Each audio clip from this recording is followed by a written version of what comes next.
Hello everyone, আশা করি সবাই ভালো আছি। আরও একটা নতুন স্টক মার্কেট নুবের ভিডিওতে ওয়েলকাম।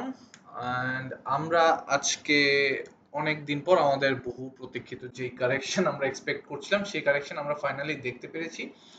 কারেকশনের প্রেশারটা যদি আমরা বলি, মোস্টলি টেক্সটাইল, ইঞ্জিনিয়ারিং এবং মিউচুয়াল ফান্ড এগুলোর মধ্যে দেখা যায়। ফার্মাসিউটিক্যালসেও অনেক কারেকশন হয়েছে, অনেক সেক্টরই অ্যাকচুয়ালি অনেক কারেকশনের শিকার হয়েছে এবং অনেক স্টকের প্রাইস আমরা কমতেও দেখেছি, বাট ওইরকম কম আমি বলবো না যেটা হয়তো বা স্টকের ওভারঅল ভ্যালু বা আন্ডার আন্ডার ভ্যালু করে দেয় কোনো স্টককে।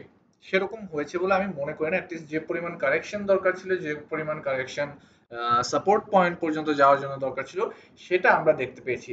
আমরা যদি কুইকলি আমাদের আজকের ওভারভিউ দেখি, 237,500 237,521টি ট্রেড, ভলিউম হয়েছে 33,60,00,000, ভ্যালু আজকের 865 কোটি টাকার লেনদেন এবং অ্যাডভান্স করেছে 116টি কোম্পানি, 229টি ডিক্লাইন, 49টি হচ্ছে আনচেঞ্জড অবস্থায়। এখন ভালো করেছে কোন সেক্টর সেটা যদি বলি, সেটা আই থিংক আপনারা সবাই আজকে জানেন যে ইন্স্যুরেন্স সেক্টর আজকে সবচেয়ে বেশি এগিয়ে ছিল ভালো করার দিক দিয়ে।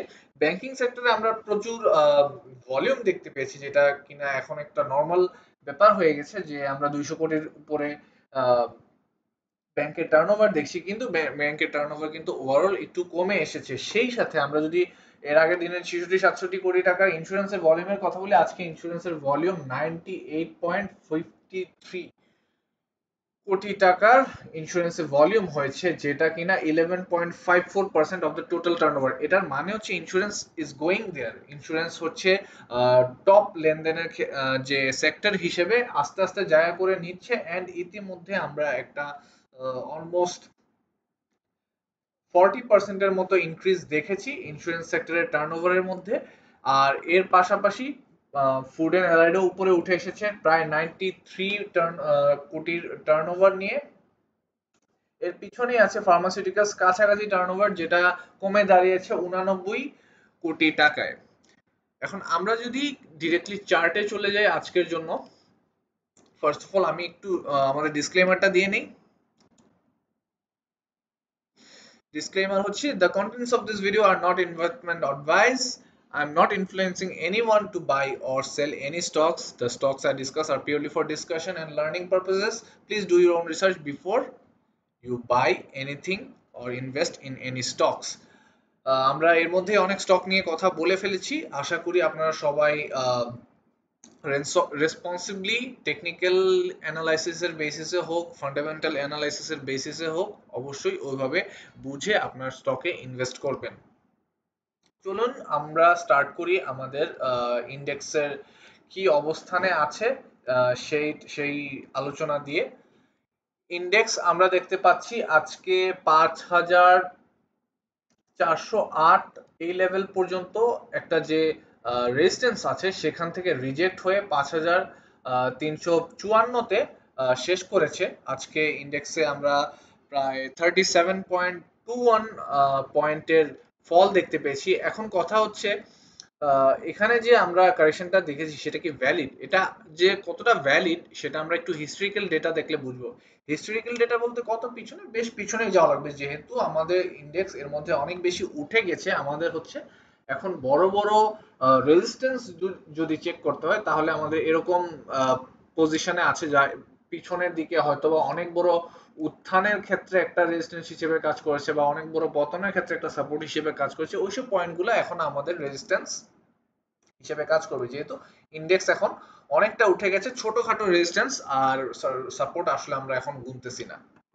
আমরা আরো ভালো ভিউ পাবো যদি একটা 1 আওয়ারের চার্ট দেখে নিই। 1 আওয়ারের চার্টে খুব ক্লিয়ারলি দেখা যাচ্ছে যে কোন পয়েন্টে আসলে রেজিস্ট্যান্সটা ফেস করে, এন্ড খুব সুইফটলি কিন্তু রেজিস্ট্যান্স থেকে রিজেক্ট হয়ে এখন হচ্ছে 5,353-তে অবস্থান করছে। এটা যে খুব একটা সাপোর্টের জায়গা সেটা আমি বলছি না, বাট এখানে 5,409 পর্যন্ত উঠে ইন্ডেক্স কিন্তু এখান থেকে 5,408-এ রিজেক্ট হয়ে নিচে নামা স্টার্ট করে। এখন কথা হচ্ছে আমরা নিচে নামলে কতটা নিচে নামতে পারি, সেটা যদি আমরা একটা সফট সাপোর্ট হিসেবে চিন্তা করি সেটা হচ্ছে 5290।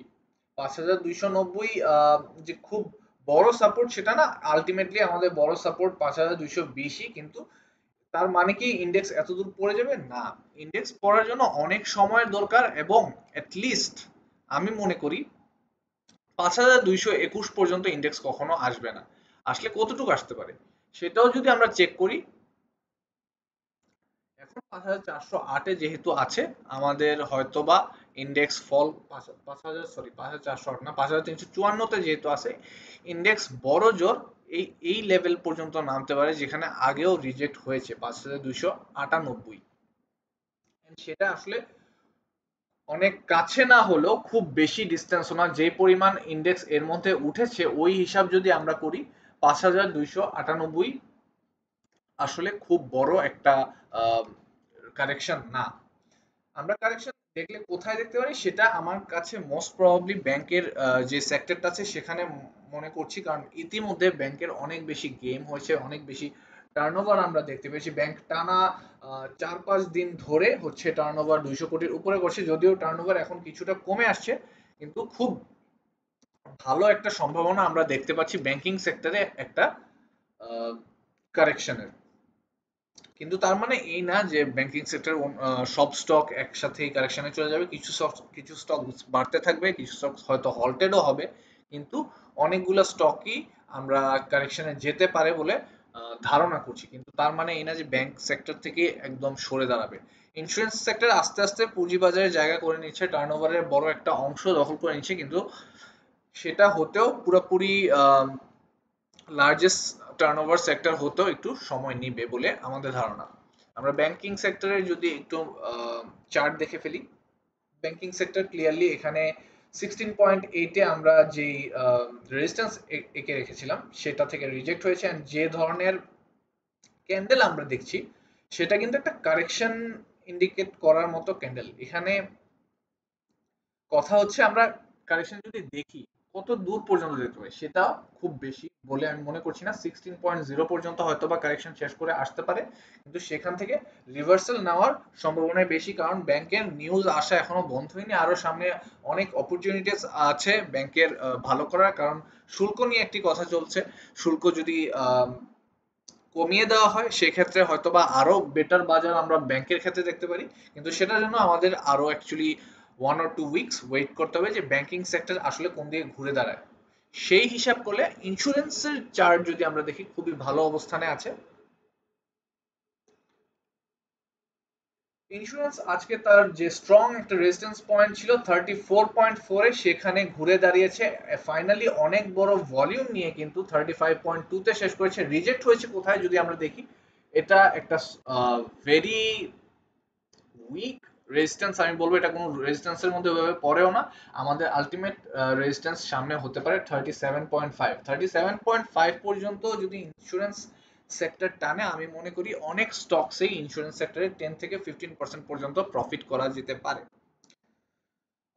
আজকে আমরা ব্যাংকের যে কারেকশনের একটা সম্ভাবনা আছে, ব্যাংকে লেনদেন কিভাবে বাড়তে পারে কমতে পারে সেটা নিয়েও কিছুটা আলোচনা করেছি। আরো আলোচনা করেছি আমরা ইন্স্যুরেন্স সেক্টরের সামনে যে একটা রিস্ক ফ্রি সম্ভাবনা আছে বিভিন্ন স্টকে ইনভেস্ট করার, সেটাও আমরা দেখেছি। কিন্তু আজকে আমরা স্টক স্পেসিফিক আলোচনা করবো না, স্টক স্পেসিফিক আলোচনাগুলোর জন্য আমরা কালকের দিনটি রাখছি।